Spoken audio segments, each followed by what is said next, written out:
This assessment is a throwback to IR spectroscopy, asking us to tell which carbonyl would we expect to vibrate at a higher wave number. Well, in order to answer this question, we can draw the zwitterionic structure of each carbonyl and examine the impact of the two different groups attached to that carbon. And so let's do this for both acetone and our acid chloride. Now you'll note that we have a methyl group on the left side of both, so we can ignore what these two groups are doing to the positive charge, since it's going to be the same in both cases. What's the difference between a methyl group? What does this methyl group here do to the positive charge? It's going to donate by hyperconjugation.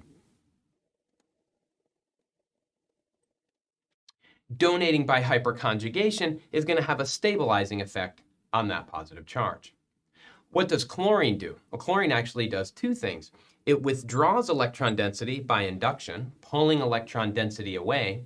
That's going to make the positive charge bigger, but it also is able to draw, we're able to draw a resonance structure. It's able to share that lone pair of electrons. Now, chlorine's a pretty electronegative atom. It's big. It's not going to be great at donating by resonance, but it still can.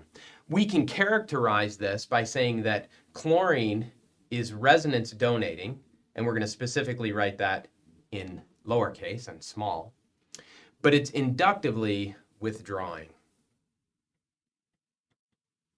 And we'll write this in all caps to make the point that the inductive withdrawing effect is more important. So what's happening? Chlorine's net effect is that inductive withdrawing is going to make this positive charge larger.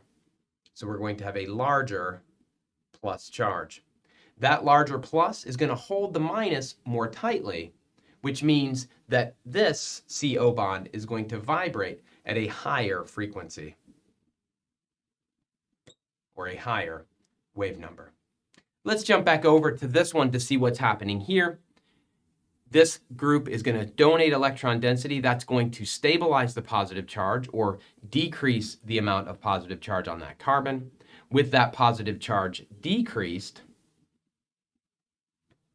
it's going to hold less tightly to the oxygen, and therefore this CO bond will vibrate at a lower wave number.